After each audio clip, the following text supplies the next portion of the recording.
बिहार में प्रधानाध्यापक या प्रधान शिक्षक नियुक्ति नियमावली 2021 के बारे में कुछ ज़रूरी संशोधन की बात आज मैं कर रहा हूं। क्या क्या इसमें कमियां हैं और इसको किस तरह सुधार किया जाना चाहिए। क्योंकि ये जो नियमावली बनाई गई है तो ऐसा लग रहा है कि पहले की सारी नियोजन नियमावलियों को बिना पढ़े हुए अनबने मन से बना दिया गया और इतनी पेचीदगियाँ इसमें है जिससे लोगों को लगे कि वास्तव में वो हेडमास्टर बन रहे हैं, जनता को लगे कि हाँ सरकार काम कर रही है और वास्तविक धरातल पे कोई काम ना हो, कोई बहाली ना हो सके। इसलिए इन कमियों की ओर मैं थोड़ा सा आपका ध्यान आकृष्ट करता हूँ। पहले आइए, जो नई नियमावली लागू की गई है 2021 को, ये अधिसूचना संख्या 1338 के द्वारा 18 अगस्त 2021 को माध्यमिक विद्यालयों के लिए और अधिसूचना संख्या 859 दिनांक 18 अगस्त 2021 के द्वारा प्राइमरी स्कूल के लिए हेडमास्टर का पद सृजित किया गया है। किस स्कूल के लिए सृजित किया गया है, यही बड़ा टिपिकल है। बिहार में कई तरह के स्कूल हैं जिसमें कुछ राजकीय होते हैं, कुछ राजकीयकृत, कुछ परियोजना या प्रोजेक्ट हाई स्कूल होते हैं और एक नया कैटेगरी है नव उत्क्रमित उच्च माध्यमिक विद्यालय। बिहार के बहुत सारे पंचायत ऐसे थे जहाँ पे कोई माध्यमिक स्कूल नहीं था, तो बिहार सरकार ने वहाँ पे माध्यमिक स्कूल बनाया और राष्ट्रीय माध्यमिक शिक्षा अभियान के अंतर्गत भी बहुत सारे नव उत्क्रमित माध्यमिक स्कूल अस्तित्व में आए। जहाँ प्राइमरी या मिडिल के स्कूल थे उन्हीं को उत्क्रमित कर दिया गया। तो ये जो नियमावली अधिसूचित हुई है 18 अगस्त 21 को, यह केवल और केवल माध्यमिक यानी सेकेंडरी एजुकेशन के लिए नव उत्क्रमित उच्च माध्यमिक विद्यालयों के लिए है। इसके माध्यम से, इस नियमावली के माध्यम से जो प्रधानाध्यापक बनेंगे वो लोग न तो राजकीय में जाएंगे, न राजकीयकृत में जाएंगे, न ही प्रोजेक्ट हाई स्कूल के हेडमास्टर बन पाएंगे। अब यहीं से दिक्कत शुरू होती है। दिक्कतें तो बहुत हैं, लेकिन आइए संक्षिप्त में एक एक समझते हैं। जब 2006 में नियमावली बनी और नियोजन की प्रक्रिया शुरू हुई, तब सरकार ने कहा सर्टिफिकेट दिखाओ, नौकरी पाओ। वहीं से सारी गड़बड़ी शुरू हो गई और बाद में संशोधन पे संशोधन, लेकिन स्थिति सुधर नहीं रही है। उस समय कोई हेडमास्टर का पद नहीं था, 2008 में भी नहीं था, लेकिन जब 2012 की नियमावली आई तो प्राइमरी के लिए अधिसूचना संख्या 241 दिनांक 3 अप्रैल 12 के द्वारा 3 तरह के टीचर के पद बनाए गए, बेसिक कैडर के और टीजीटी यानी स्नातक कैडर के और एचएम कैडर के।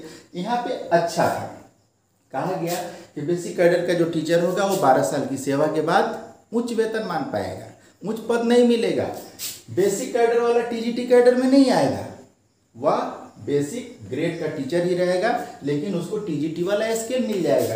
टीजीटी के लिए कहा गया कि जितनी सीटें होंगी उसका 50% बेसिक कैडर से भरा जाएगा। शर्त होगी कि बेसिक कैडर के टीचर के पास ग्रेजुएशन की डिग्री हो प्लस 8 साल का अनुभव हो। उसके बाद एचएम ग्रेड के लिए कहा गया कि टीजीटी कैडर का वह टीचर एचएम बनेगा जो 5 साल की सेवा पूरी कर चुका होगा। लेकिन इसी चीज़ को सेकेंडरी स्कूल के लिए लागू नहीं किया गया, ये बहुत दुखद था।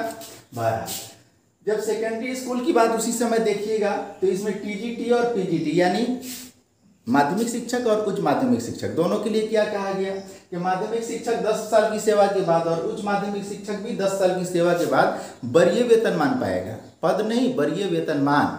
पद से प्रमोशन होता है और वेतनमान मिलने से, एक अगला स्टेप का वेतन मिलने से वो प्रमोशन दूसरे ढंग का हो गया, तो इसको वरीय कहा जाएगा। पुराने शिक्षक जानते हैं और माध्यमिक शिक्षक संघ भी जानता है कि वो प्रौढ़ वेतनमान के लिए कितना संघर्ष किया है। और जो बहाली होती थी एचएम में, तो प्रौढ़ वेतनमान पहले मिलता था, तब एचएम की बहाली होती थी। यहाँ पे एक बात और अच्छी कही गई, कब कही गई? 2012 में अधिसूचना संख्या 1324 दिनांक 3 जुलाई 2012 में कही गई कि जो नौ उत्क्रमित माध्यमिक विद्यालय होंगे वहाँ पे हेडमास्टर के लिए इसी माध्यमिक और उच्च माध्यमिक शिक्षकों का वरीयता क्रम बनेगा। तो जब वरीयता होगी तब तो बनेगा। आज तक बिहार सरकार ने किसी टीचर को वरीय नहीं बनाया। 10 साल के बाद होनी थी। अगर 1 जुलाई 6 से जोड़िएगा, ये 21 आ गया है, तो 16 साल की सेवा करने के बाद आज तक किसी को वरीय नहीं बनाया गया है। जैसे बहाल हुए थे वैसे के वैसे रह गए हैं। ये बहुत बड़ी विसंगति, इसको दूर किया जाना चाहिए कि नहीं। अब जो नई नियमावली बनाया, प्रधानाध्यापक पद का सृजन किया, तो उसमें क्या कह रहा है कि टीजीटी यानी स्नातक शिक्षक, माध्यमिक शिक्षक जो है, अगर वो पंचायती राज से हैं यानी जिला परिषद या नगर परिषद में है तो 10 साल की, 10 साल की, और अगर सीबीएसई, आईसीएसई और बिहार बोर्ड से संबद्धता प्राप्त विद्यालय के शिक्षक हैं माध्यमिक शिक्षक तो 12 साल की। इसी तरह अगर उच्च माध्यमिक शिक्षक हैं यानी पीजीटी पोस्ट ग्रेजुएट टीचर तो पंचायती राज संस्था से अगर है तो 8 साल की सर्विस कंटिन्यू होनी चाहिए, प्लस अगर सीबीएसई, आईसीएसई या बिहार बोर्ड से संबद्धता प्राप्त विद्यालय से संबद्ध है तो उनको 10 साल की निरंतर सेवा पूरी की हुई होनी चाहिए। अब सवाल ये है कि एक जगह आप 10 साल एक जगह 12 साल कर देते हैं, ये क्या मतलब है? माध्यमिक को माध्यमिक से लड़ाने का काम, उच्च माध्यमिक को उच्च माध्यमिक से लड़ाने का काम, ये अच्छा नहीं लगता है। इसलिए भी नहीं लगता है कि आप अपनी नियमावली को पढ़ लीजिए। अभी 1 साल पहले, कब 20 अगस्त 2020 को आपने नई नियमावली बनाई थी। जब से आप नियमावली बनाए हैं ना, जितना नियम नहीं बने थे उससे ज़्यादा संशोधन हो गए। इसीलिए मीडिया कहती है केमिकल लोचा लगा हुआ है। जब अधिसूचना संख्या 1110 दिनांक 20 अगस्त 2020 के द्वारा आपने नई नियमावली अधिनियमित की तो उसमें क्या कहा कि माध्यमिक शिक्षक 4 साल की सेवा के बाद उच्च माध्यमिक शिक्षक में प्रमोट हो सकता है। भाई 4 साल सुनिए ना, 16 साल से जो लोग सेवा कर रहे हैं उनको आज तक आपने प्रमोट क्यों नहीं किया? 4 साल पे करना था ना। अगर यहाँ पे प्राइमरी में आप हेडमास्टर बना दिए होते 2012 की नियमावली से तो आज 10-12 साल की सीनियरिटी होती ना वैसे हेडमास्टर की। यहाँ पे अगर 4 साल की बात है आप बना दिए होते तो माध्यमिक वाले सब उच्च माध्यमिक के हो गए होते ना, लेकिन आपने काम नहीं किया तो कितना अच्छा है ये।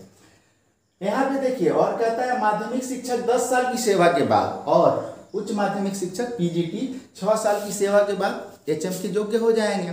सवाल यह है कि ना आपने उच्च माध्यमिक को और न ही माध्यमिक को किसी को आज तक प्रमोशन का लाभ नहीं दिया। एचएम का पद तो छोड़ दीजिए, अगले पद पे वेतन का भी लाभ आपने नहीं दिया, ये ठीक नहीं था।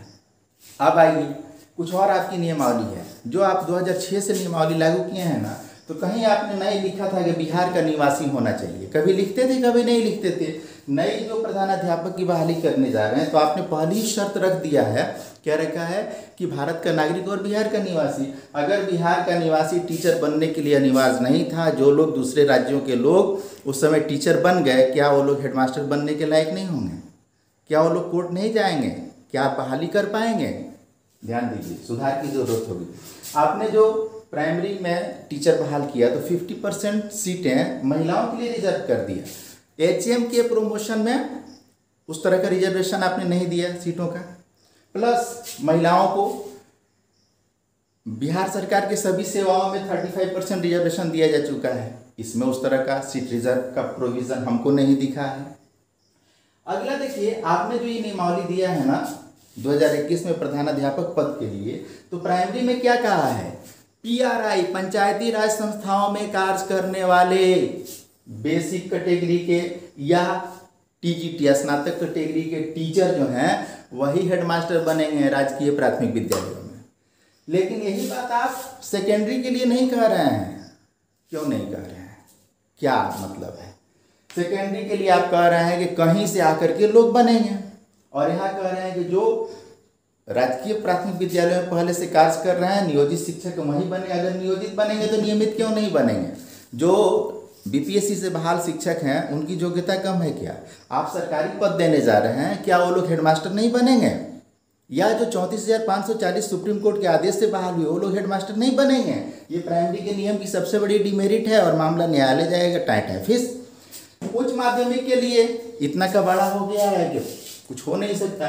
जब 2020 में आप कह रहे हैं कि पीजीटी के लिए जो 10+2 के टीचर हैं 6 साल की सीनियरिटी के बाद वो एचएम बन जाएंगे, तो अभी नई नियमावली बना करके आपने 8 साल क्यों कर दिया? क्या तर्क है इसके पीछे? कोई तर्क नहीं है, ये मनमानापन है और हमेशा से ये मनमानापन किया जा रहा है, हमेशा से। ये अच्छी चीज़ नहीं है। आइए कुछ और भी सुधार की बात मैं करता हूँ।